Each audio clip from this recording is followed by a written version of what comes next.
Hey, Melissa Means Honeybee, and this is Catch the Buzz. So today, I just want to talk about something that I've mentioned a little bit in one of my other videos, which is lessons through flood and fire. So when the pandemic happened, our family had our house fire in December of 2018. And then it took, because of everything that happened with the restoration company, it took like a year before everything was done. So literally, it was, I think, like I believe they were able to get the siding done just before Christmas. And we were still working on our shop and everything. But so when when things started getting shut down in March, we were really grateful because even though, we were kind of hearing about things that were happening in like China and stuff in November, and then kind of wondering, what the truth was of all of it, a bit later, then we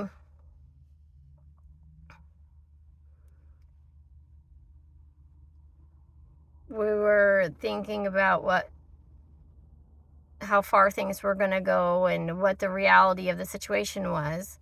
And my parents had invited me to come to my cousin's wedding with them in Utah, which I was really excited about because I have not been somewhere without my kids and my husband. And as much as I love him, I was excited to just get to go and do something just kind of on my own, just have to worry about myself. Anyways, but then also my parents would do the driving, so I wouldn't have to worry about that. So that was going to be nice. Anyways, so I was really looking forward to that, and that was scheduled for March. And then I had the 10 Virgins program that I was in for Relief Society, and that was we were doing rehearsals for that, and that was happening in the first part of March. And the interesting thing about that is I had seen it before in Relief Society for like a birthday dinner, or activity or something. They had done the 10 Virgins. And the funny thing is, when I saw it then, I didn't really like it very much, honestly. I thought it was, I don't know, I just was at a time in my life where I just didn't have a lot of patience. I don't know, I just wasn't really connecting with the music. I think there was like several factors there, but like, it was like, why was it so long? This is taking forever. How long is this going to be? But I think the times when I saw it, was like I had a lot of my kids were little. I had a bunch of kids that were little, and so I was just always in a hurry for stuff, so it was hard to go and sit at all.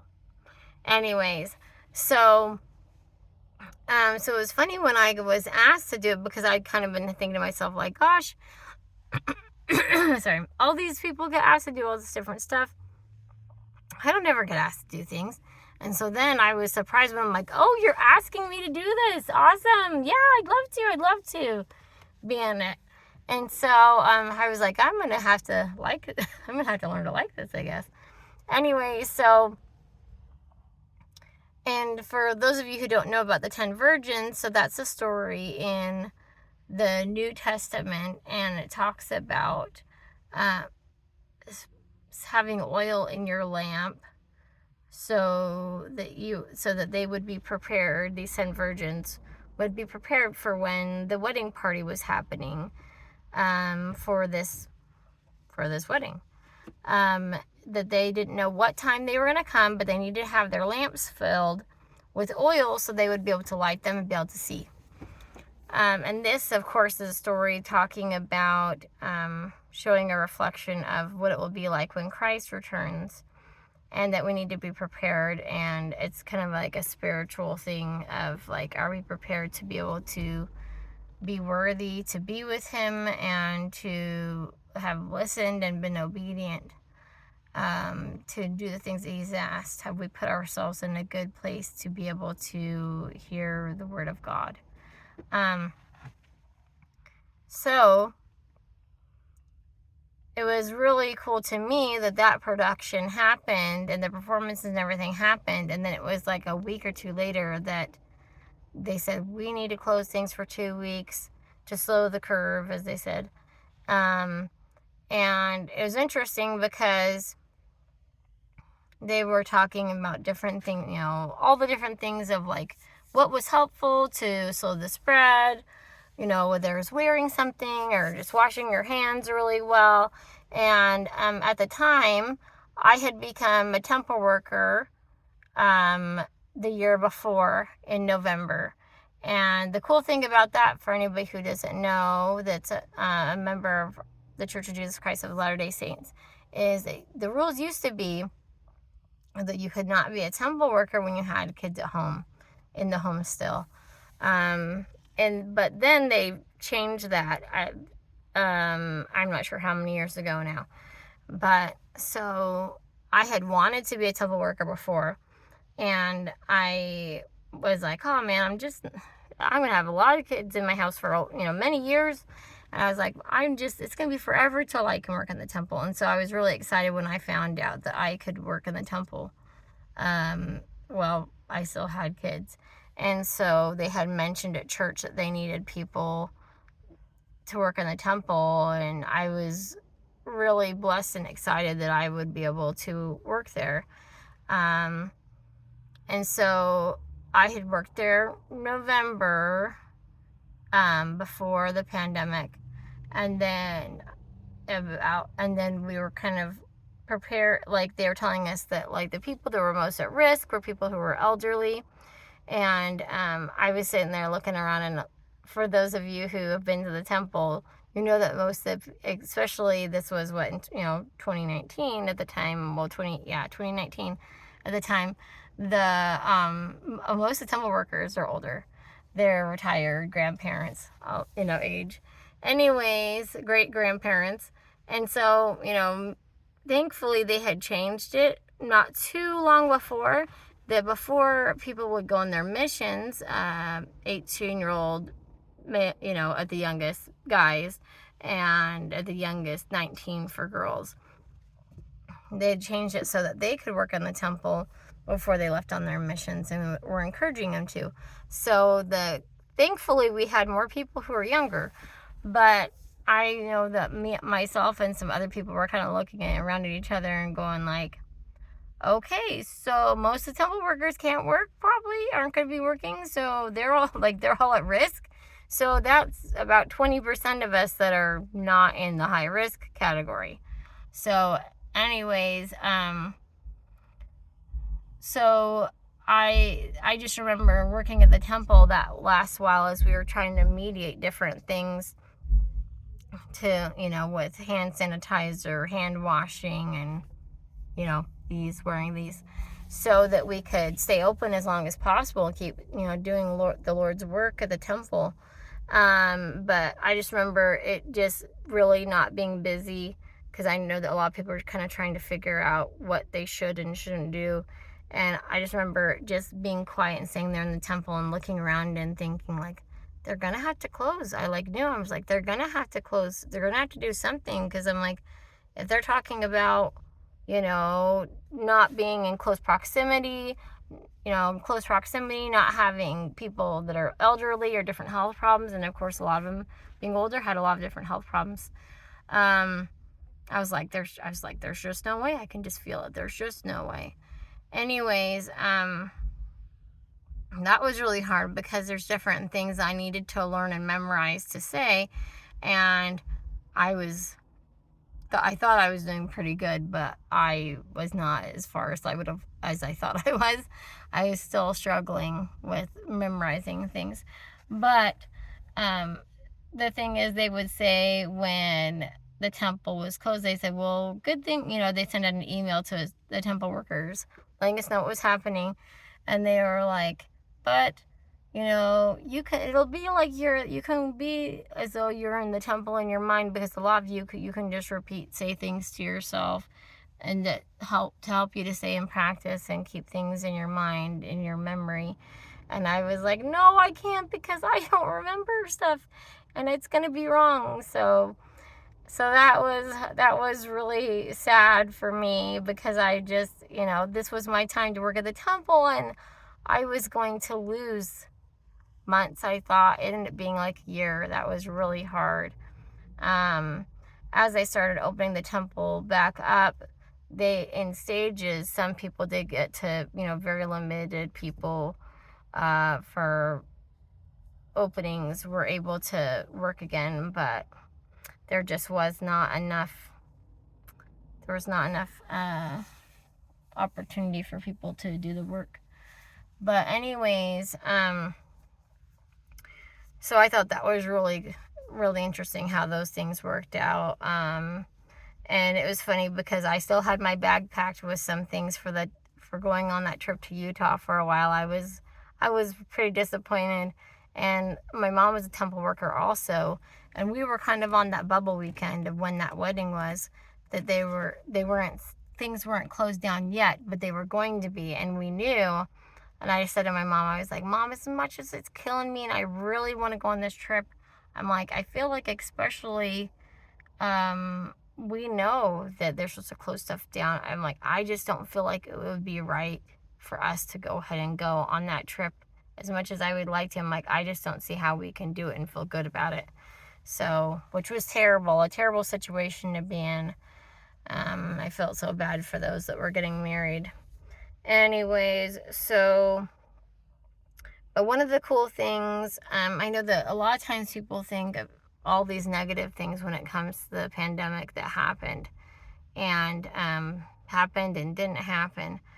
But I know that one thing I learned when I was a teenager, my mom said, gosh, you're kind of negative. She's like, do you want to be with negative people? And I was like, well, no, of course not. And she's like, well, then you're just going to draw people to yourself that are really negative.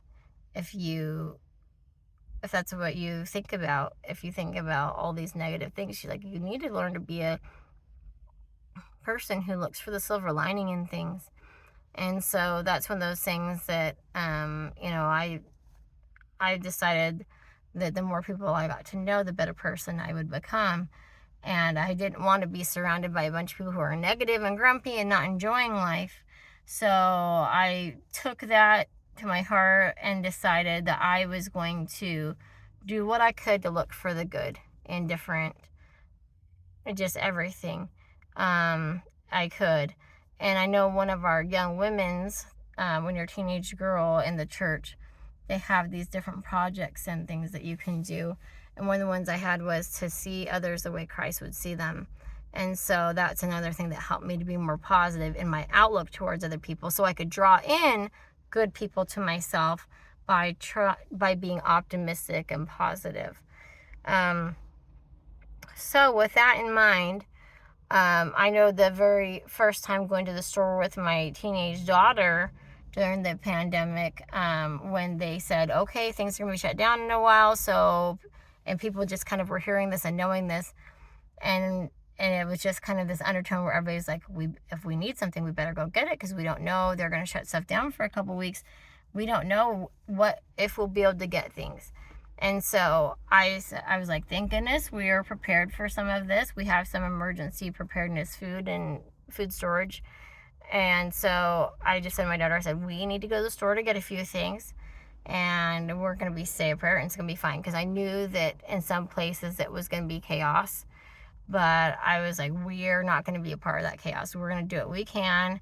And I also have the knowledge that I've been told as a temple worker that my family would be protected and angels would just be around, surrounding my family. It would help us to be safe if we would keep the covenants that we've made and live righteously as much as we could. And so I knew that I would be okay. I knew that we would be okay, but I still was praying to help me to be focused and calm, and to be able to help spread that calmness and positivity around me. And so I know we said a prayer as we were driving to the grocery store, which is funny because it's the grocery store that I work at now. I've been at for like a year and a half at least. And my daughter works there. The daughter that came with me, she works there too now. So I guess we turned out okay. It wasn't too traumatic. But anyways, so she and I said a prayer that we would know what we needed, that help us have comfort and peace. I mean, I don't remember everything we said, but that we would be able to help and serve others, find opportunities to serve and help others. And anyways, and I remember, then we drove, another few minutes, and then we got to the store, we pulled in the parking lot. I'm like, okay, I know we said a prayer, but we're going to say another prayer. And it was basically the same thing again. Anyways, and then we got into the store, and of course, hold on. Oh.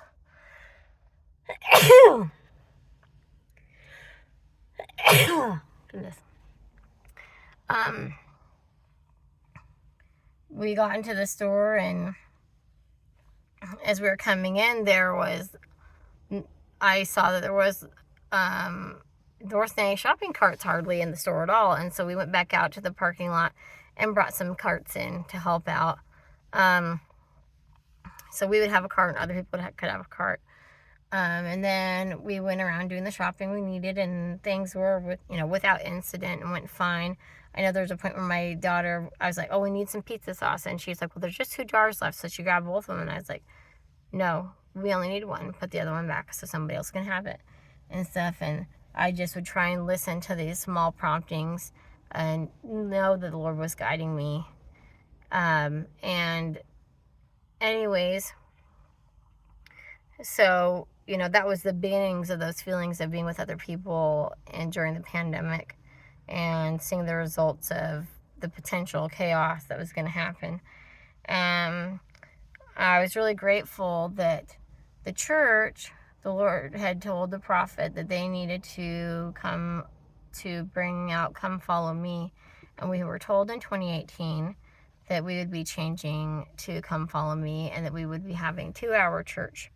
And then we would be able to have more time at home to teach our families more about the gospel, more one-on-one ourselves, and have more accountability, I think, on that. But anyways, so we were told in 2018 that would be happening at the beginning of 2019. And of course, if you remember, our house fire happened in 2018.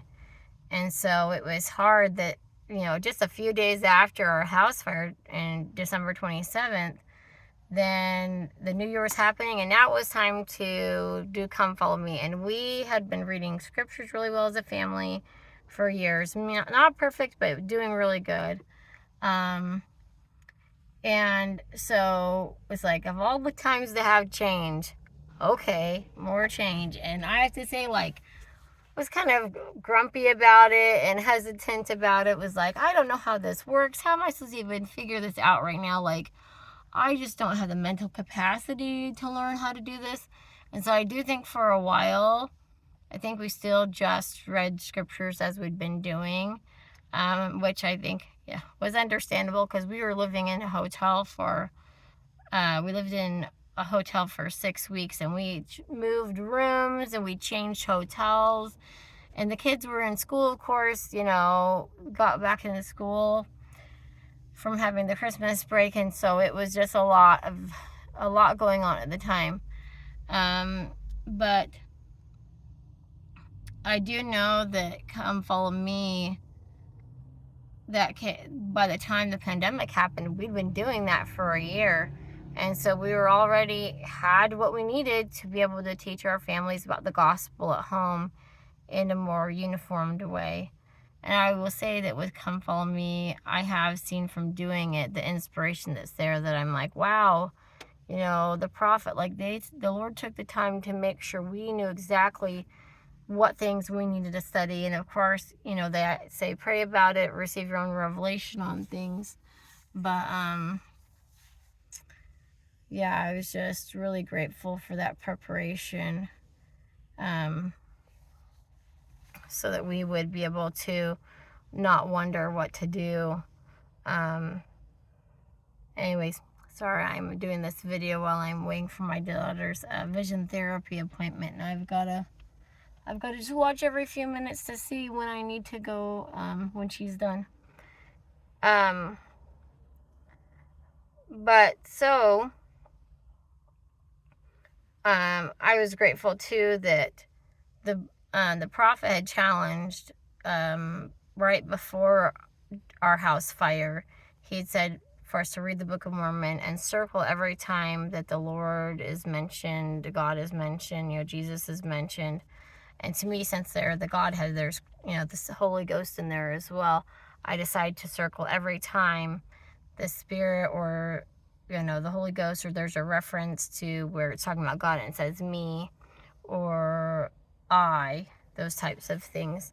And to me, the point of marking every time that the Lord is mentioned in the scriptures, for me, another talk he'd given was hear him and knowing how you hear him. But to me, that's hearing and that's seeing him and being able to identify what things are from the Lord and when he's there and when he's there to help guide and direct us, and when there's opportunities there. And they talk about, in the scriptures it talks about knowing mysteries and hidden treasures of knowledge. And like I say, my thoughts and feelings are always that life is about learning, and the Lord, and it's like we're in this classroom and the Lord is always willing to teach us new things if we show up and we're ready to learn. So one of the things also that was great, when the prophet, President Russell M. Nelson, he said, let's have like a worldwide day of fast. And we had 2 fasts, if I remember correctly. And one of them was on a Palm Sunday. And the cool thing is, I'm going to show these I'll put these photos within this video, hopefully when I have it done. And he invited, the worldwide day of fast, like whether you are of faith or no faith, let's all pray together. Let's fast together. Hello. Hey. And I'm back. So, I think I'm going to make a part 2 of this video, so it's not so long to listen to at a time. So I know, go a little bit longer with this. So I know where I just left off was talking about when the prophet invited everybody to pray for the world with the pandemic. And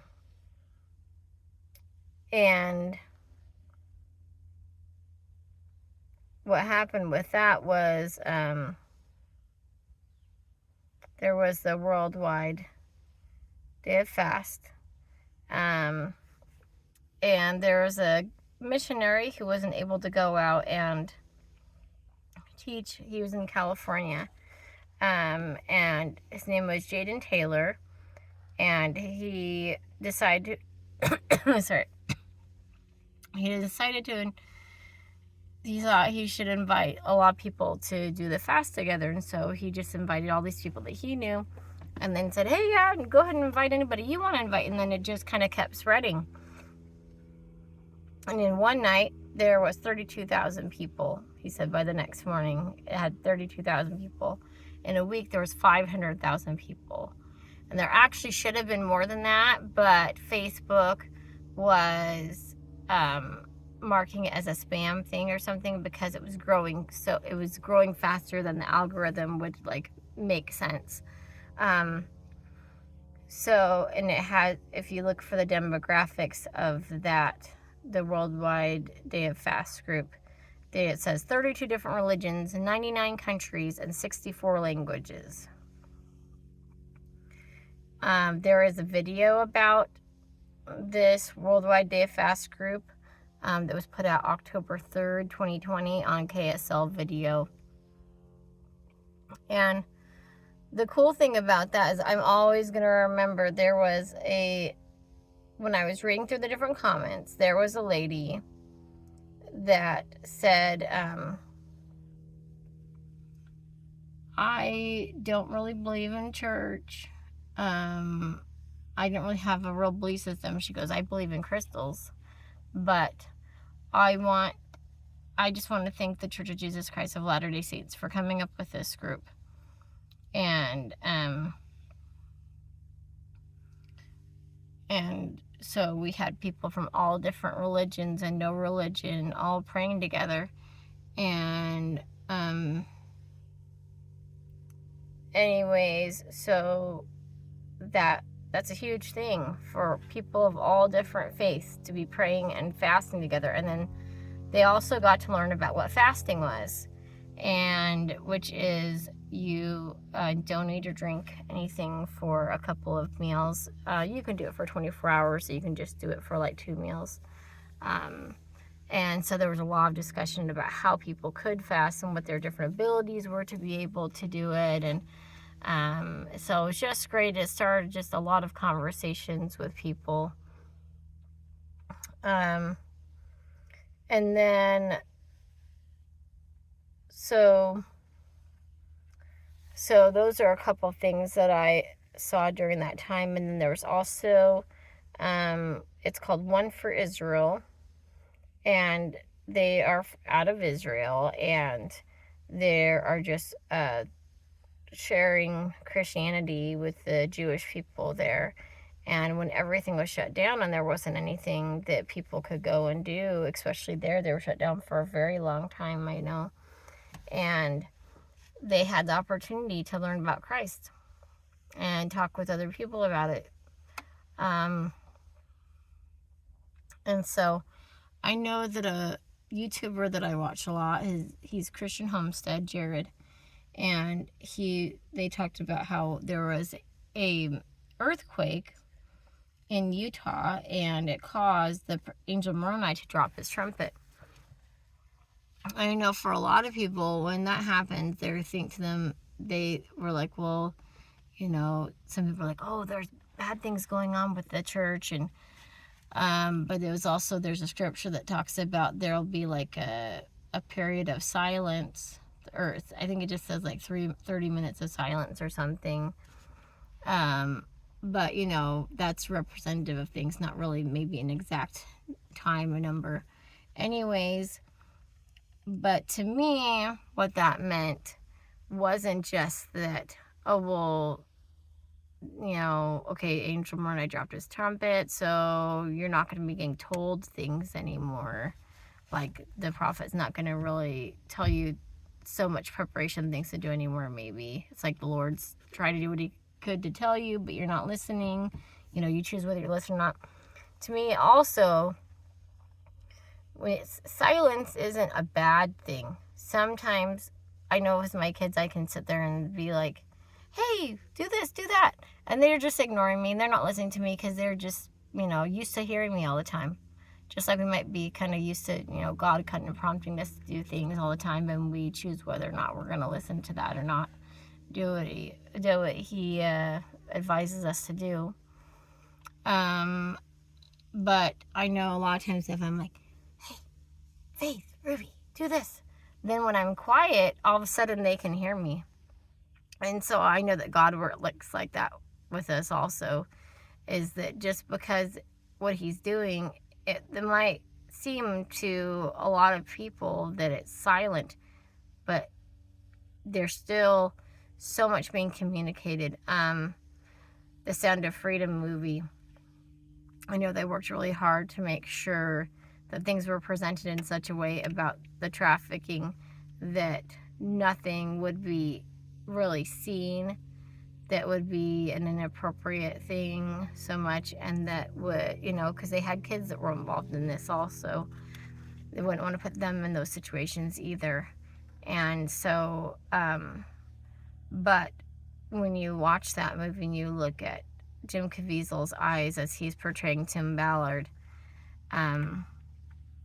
you can't see what is happening, but you can kind of feel it. You can see the effect of it, and you can, by his eyes communicate to you that something sad, something scary, something bad is happening. And I just think that that's part of the reason for the prophet talking to us about being able to hear him, being able to hear God, is that things were going to be quiet, and we were going to be choosing whether we listened. We were going to choose what we were listening to the church wouldn't be right there to direct us in all things. We wouldn't be able to, so precisely in like our church meetings and stuff. Exactly, there was just going to be more choice for us. There wouldn't be those church activities. So what were we going to choose to do on our own? Like they said, that's a proof of a person's true character is what will they do when nobody else is around, when nobody else would know what they're doing.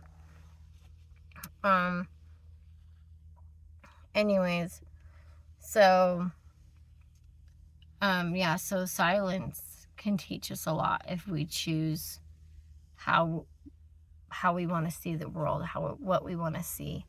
And I'll always be grateful for my friend Marcy's comment in gospel doctrine class at church when she said, we make more of whatever we focus on. And so we think to ourselves, like, man, I just talk about stuff. Oh, just being crap, being terrible, being frustrating. And you do need to communicate how you feel about things, because that's not healthy either. But it's important. How much time do we spend kind of dwelling on that? And then do we end up being trapped in that? And also, that's one of the things the prophet has talked to us in the last years about is forgiving, and how that frees us and frees that person. And that doesn't mean that we put ourselves in harm's way or our family if we know that there's a situation that's dangerous or not good, not healthy for us or for our family or whatever.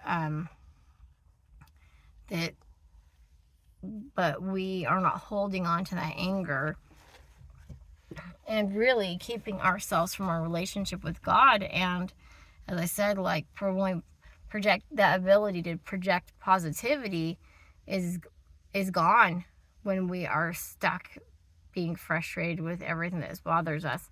So I've talked before about how I wear my funny hats at work, and that it just keeps becoming such a powerful thing. I have people that are like, oh, you weren't wearing your hat. I didn't notice you. Why aren't you wearing your hat? Oh, I have the fish hat. I love the fish hat. Customers, other employees. I know I was wearing a hat that my daughter had made me for like the Chosen that has the fish circle going around it. And a coworker came up to me and she was like, hey, I just want you to know I see what you're doing. I see you. And stuff, and I felt like she was trying to share with me that she understood the positivity and this light of Christ that I was trying to share with other people. And I've just had so many conversations with customers. It's like this mystery, this little thing that can be seen as just being stupid, but to me it's like, people now are like, man, why can't I go back to the 80s? Things were fun back then. I'm like, yeah, they were. The things in the 80s were fun, and the 90s were fun. And then fun can still be had, but it's just kind of harder and harder to feel like it's there. It's that they feel like that joy has become silent for a lot of people. It can be there, but we have to want it. We have to work for it. Whereas before, it just came about more easily, I feel like. But now, they just want to distract us with all this stuff going on in the world.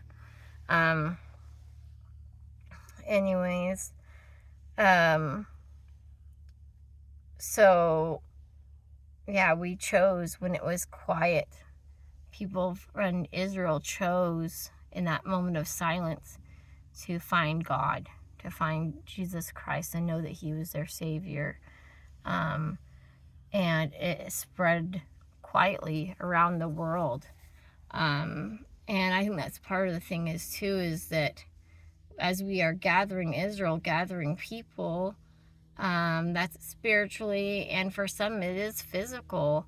I know there's some people that talk about like, oh, well, not everybody has to come to the United States to gather. But as I see from working, there are a lot of people that have come here from all over the world. And I'm just so blessed that I get to talk to them and see them and find out some of their stories.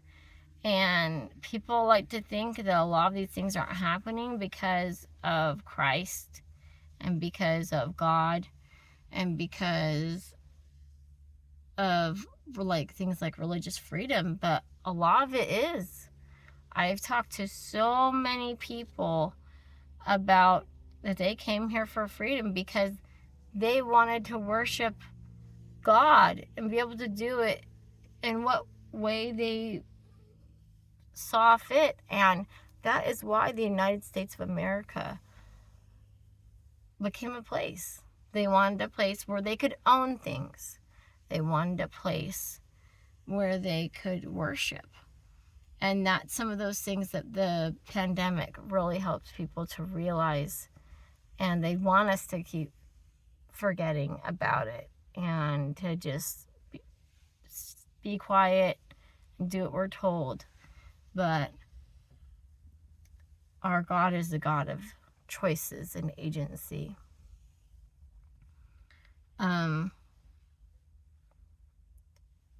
So another thing that gathered people is the Chosen series. And I know there's people that during that time of the pandemic, they started watching The Chosen. And I was one that wasn't there at the very beginning of it. But I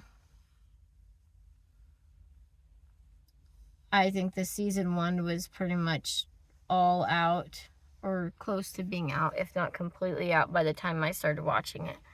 And I wasn't sure how I felt about it at first, but then I saw that they were just trying to help people to see that Jesus was a man that lived on this earth. He was the Son of God, but he went through those times of trial and tribulation as we do. He had a sense of humor. He has a sense of humor. And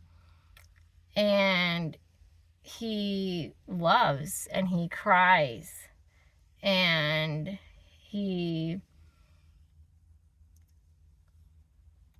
cares for us. He has mercy, he has compassion. And they wanted people to be able to see that his 12 apostles were fishermen and other trades like that. They weren't such prepared and religiously instructed people. But what they did have was they were willing to follow and they were willing to listen and then eventually willing to lead. And I think especially right now, God has something for all of us to do. And he's given us tools, whether they be people or things, to do those things that he would want us to do. But what are we willing to do to hear and to listen and to see the things that are good and be able to make more good? Because that's what we're focusing on. We're focusing on good. Anyways, so I think that's all I have to say about that. I'm so grateful for the Book of Mormon and for the Church of Jesus Christ of Latter-day Saints. And I'm able to know where I come from, where I'm going, why I'm here. And that I have the opportunity to share that with you. And please share with me some of your experiences during the pandemic. For me, it was a time where there was truly miracles that happened. There was people brought together that wouldn't be brought together otherwise. Of course, there was ugly, angry times that happened. But a lot of people, everybody chose. And were you going to get frustrated about something somebody was doing or something you felt like they should be or where you felt like they were told to do and they should have done it? And that's just the thing, is this is that time to choose our God.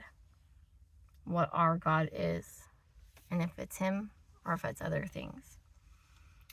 And I just want to leave this with you and say these things in the name of Jesus Christ, and I'll see you next time.